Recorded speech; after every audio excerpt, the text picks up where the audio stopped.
Okay, so what we have here is the color chart. Now this is just the color chart that I have put onto Blackboard, and I laid it out on the computer, um, and I printed it out onto a cardstock. Now, if you have cardstock at home and you have a printer, you can do that. But you could also easily just draw it out on a piece of watercolor paper or on one of your pieces in your pad. There's enough paper in here for all projects and that. But for ease sake, I'm going to just do this, and just to kind of keep it clear, I've gone ahead and typed in, my handwriting's terrible, so I'm hoping that this is better. I've gone ahead and typed in all the different colors. So you can see. Don't you love this high-tech stuff I have here? Look at this magnifying glass. Genius. I stole it from my wife. I hope she's not looking for it. There's all the colors: cadmium yellow, cadmium red pale, alizarin crimson, ultramarine, Prussian blue, cerulean blue, viridian, yellow ochre, burnt sienna, burnt umber, ivory black, and Chinese white. Same colors that I have laid out here. So what we're going to do with this project is we're going to make a color chart. So we're going to do one row going from left to right. Right? I mean, you can go right to left, but from the color that is listed. So keep it the same that's on your palette so that you can find it easy. So the same way that you laid it out on your palette, lay it out in the row here. So we're going to start with cadmium yellow hue. So I'll go ahead and, all right, so we're going to go ahead and here, what I'm going to do is I'm going to get a little bit of water onto my mixing palette, and I'm going to just dab into here. I'm going to just try to activate that as much as possible. Now, the thing that you want to do is you want to get a nice strong color. You don't want this to be a tint, so you want it to, reflect that color as much as possible. So there we've got a nice watery, you can see it's watery. That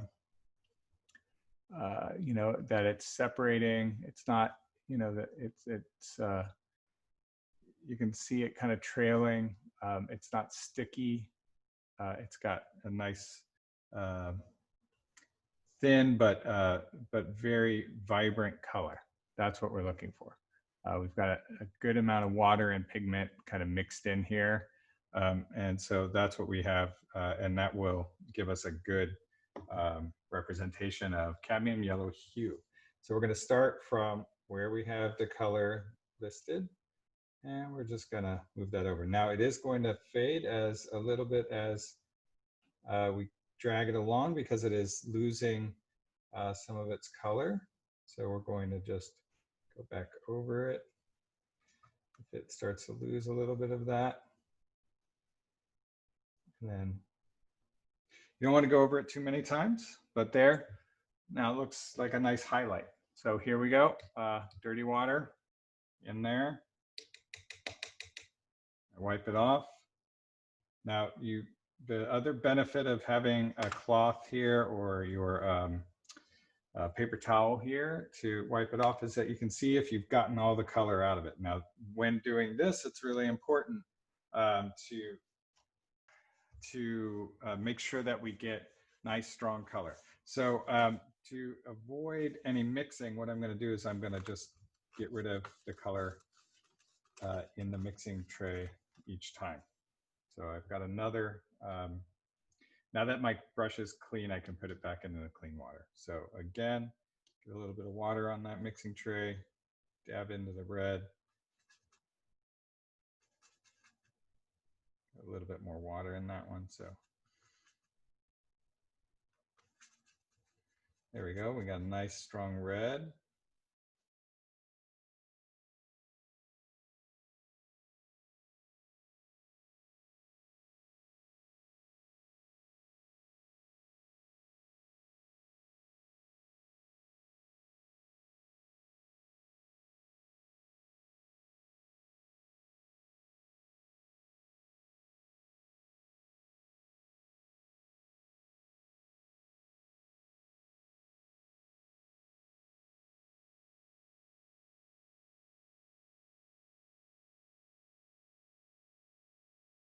So we're going to let that dry, and then we're going to do the layers this way.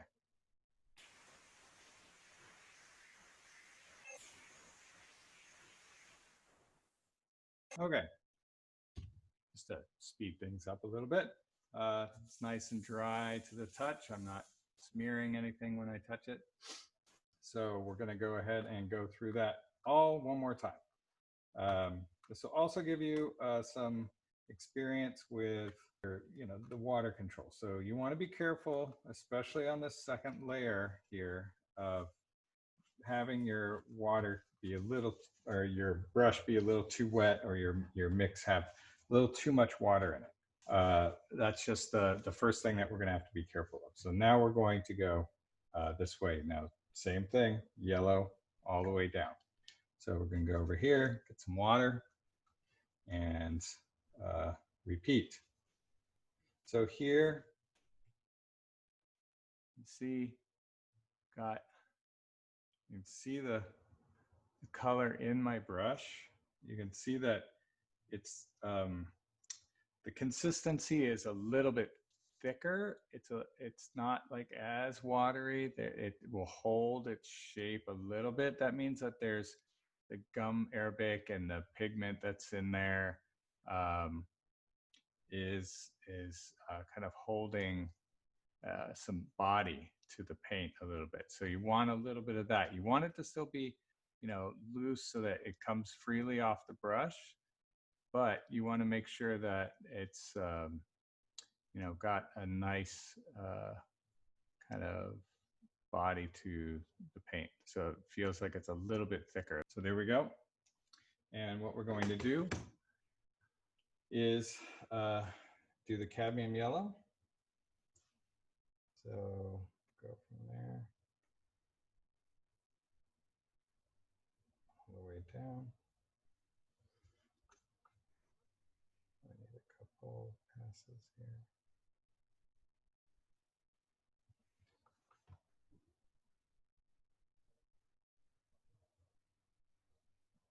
Now, as you see, because it's dry,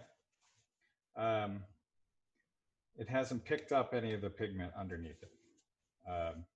That pigment is also kind of soaked into the paper a little bit, but you can see how the yellow has kind of gotten in there and affected each one of these.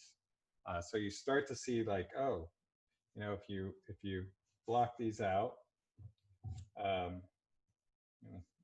you'll see that there's an individual kind of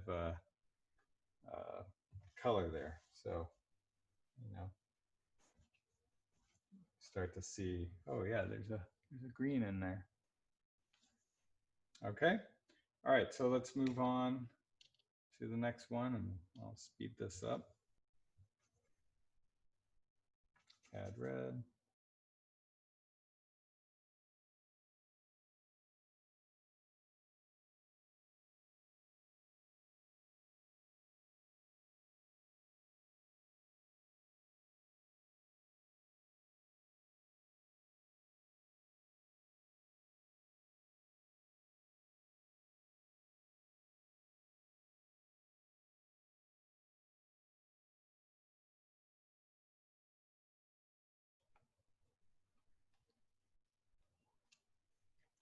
And this is where you're going to really see Chinese white going to make more of an appearance when it goes over a color rather than sitting under a color.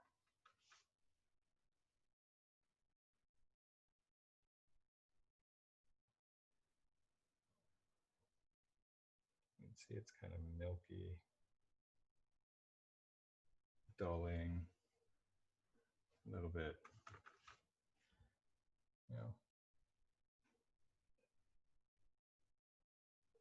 it definitely tints things.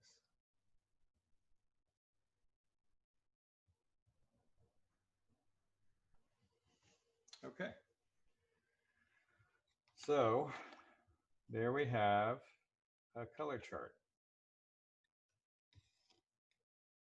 Here you can see the way that colors also interact differently when laid over each other than under them. So like the Chinese white is probably the most obvious of that. The ivory black also is quite telling. When you go over something with ivory black, it is going to be darker if you aren't careful. So there we go. There's a nice color chart, so you can see the kind of colors and pretty quick, easy steps. I think that took about a half hour. Here we go. Here's a nice little, look at all those nice colors that came out. And